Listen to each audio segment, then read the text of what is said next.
There are very few players in the NFL that are truly beloved by most all of the fans across the league. Sure, people will show most of the players on their fantasy team some love, provided they're putting up numbers. But even so, there is typically a pretty hard and fast divide between appreciating a player for how they play the game on the field and their raw production. And what's even more rare is to see a player garner such widespread attention and affection while playing for the most hated team in the league. Here's a cross-sport comparison for you.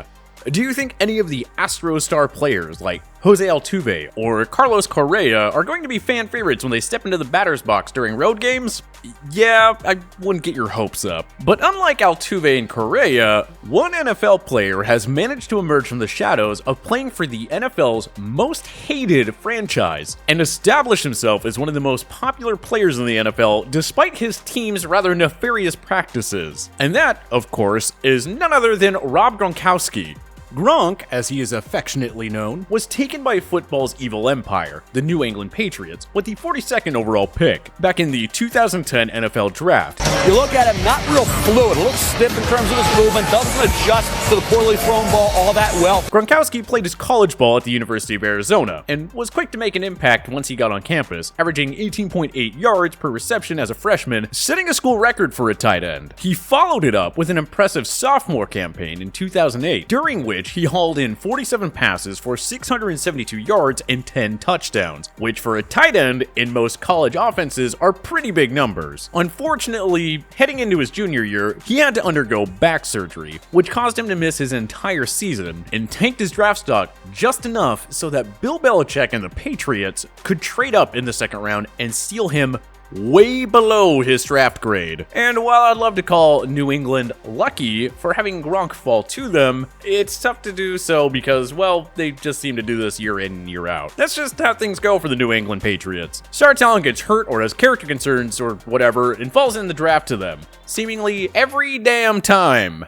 Although the Raiders, who traded the 42nd pick to New England, also deserve some flack for letting this happen. Oakland has traded the 42nd pick to New England. The New England Patriots select Rob Gronkowski, tight end, Arizona. Especially after their 2010 draft evals leaked, and it showed that their scouts had Gronk rated as the single highest talent in the draft. Listen, I understand the apprehension when it comes to drafting a burly tight end fresh off of back surgery, and injuries did plague Gronk during his time in New England, but you would have to think that if the player that you have as the top-rated player in the entire draft class is available in the second round, you jump on it, no? But I guess that is what makes the Patriots and the Raiders. Anyway, Gronk went to New England, and I'm sure most of you remember how that went. He saw limited usage his rookie season, only being targeted 59 times. But boy did he ever make it count, netting 13 yards per reception and converting 10 of his 42 receptions for touchdowns. Gronk's rookie season was the only time in his entire career that he played a full season and he didn't earn Pro Bowl or All-Pro honors, as he would prove to be a game-breaking option in the receiving game and an equally effective blocker in the coming years. Opposing defensive coordinators had to game plan for Gronkowski in a way that few tight ends in the history of the NFL have ever been game planned for. If you watch back any of his games from 2011 on, he was rarely running a route without 2 or even 3 guys tasked with covering him. He was that special of a talent, which goes to show why Patriots fans were so broken up to hear Gronk announce his retirement after an injury-plagued 2018 campaign, when he was headed into his age 29 season. Which is why for the entirety of the 2019 season, all we heard about was countless rumors that at times bordered on prayers from New England fans that the 6-foot menace of a tight end would spur retirement for one more chance to chase glory with Tom Brady. And, well, you know what they say, be careful what you wish for. Because while Gronkowski did end up sitting out the entire 2019 season, the news just broke that Gronk is ready for a hiatus from his hiatus and is going to chase another ring with Brady, who, much to the chagrin of Patriots Nation, is now a member of the Tampa Bay Buccaneers. The Patriots do still own the rights to Gronkowski, as he was still under contract with them when he unceremoniously retired. But it doesn't look like he's giving up his happy-go-lucky lifestyle to play within the rigid structure that Bill Belichick has built 2 dynasties on in Foxborough. Instead, he made it clear to New England that if and when he comes out of retirement, he intends to take his talents down to Tampa Bay and play with Brady in what is shaping up to be a frightening Buccaneers offense. A notion that Bucs general manager Jason Licht, who by the way is having himself a hell of an offseason, downplayed just a week ago at his pre-draft press conference. Well, he's doing a pretty good job with WrestleMania right now, Licht said, referring to Gronkowski's 24/7 title earlier this month at WrestleMania 36. I have no idea if he'd want to play. I'll keep this on the draft right now, because that's like asking about another player or another roster. As it turns out, maybe Licht did have an idea that Gronk was thinking about lacing him up with Brady again. As the same day that the news leaked that the tight end was considering coming out of retirement, the word also spread that the Bucs and the Pats had agreed in principle to a deal that would give Tampa Bay the rights to Gronk, in exchange for a 4th and 7th round pick in the upcoming draft. Yeah, I doubt that all of the negotiations took place in one day. So kudos to Licht for playing this one so close to the vest. Licht wasn't alone in downplaying the entire idea either. Just a few months back in Miami during Super Bowl week, Gronk was there happily retired and enjoying the Super Bowl festivities without actually having to step foot on the field. Telling People magazine, "It feels good to be on the other side of it. It's definitely a different atmosphere and a different ballgame. Having your own party, just running around, having a good time, and just going out, losing your mind for a little bit, dancing, coming in with positive vibes, just having a positive party, and party on the positive side." They even went as far as asking him if he would have played in the big game, had Brady personally requested he did. To which the ever-colorful Gronkowski replied, "It would have been hard. I would have said, 'Thank you, I appreciate that. It means a lot. But it was just very satisfying where I was at and the decision I made.'" So, obviously, Tom Brady was a huge factor in Gronkowski coming out of retirement, as he's all but said that Brady was the only quarterback that he had any interest in playing for at a few different points in his career. In fact,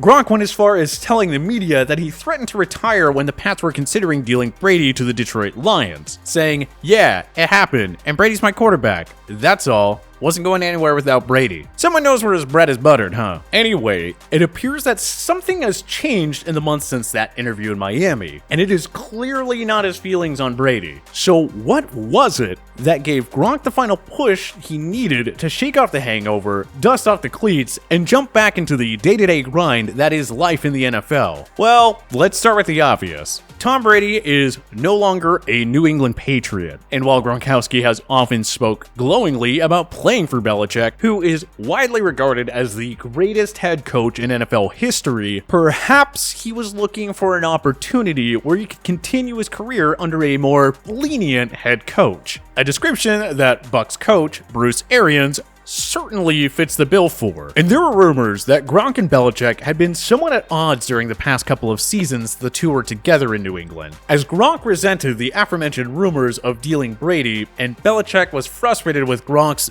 year-to-year mentality. As the murmurs of the tight end retiring started way before he finally pulled the trigger in March of 2019. According to Gronk's agent, Drew Rosenhaus, Rob wasn't harboring any ill will towards the Patriots organization. He loves New England. Rosenhaus said on SportsCenter he loves the Patriots organization, Coach Bill Belichick, the Krafts, his teammates that are still there. He's had an amazing run in New England. It was just time for him to continue his career with Tom Brady in Florida, with Tampa. It was something cool and exciting and challenging to him. He's well rested and looking forward to playing with Tom again. It does, however, appear that there were more to Gronk's decision than wanting to reunite with Brady and escaping from the prison warden mentality that seems to linger throughout Gillette Stadium. And I think if you want to find the root of his determination to return to the NFL, you have to begin at his retirement, when the usually jubilant and playful tight end was nearly in tears, detailing the chronic pain that he was battling through most of his career. "I was not in a good place. Football was bringing me down and I didn't like it.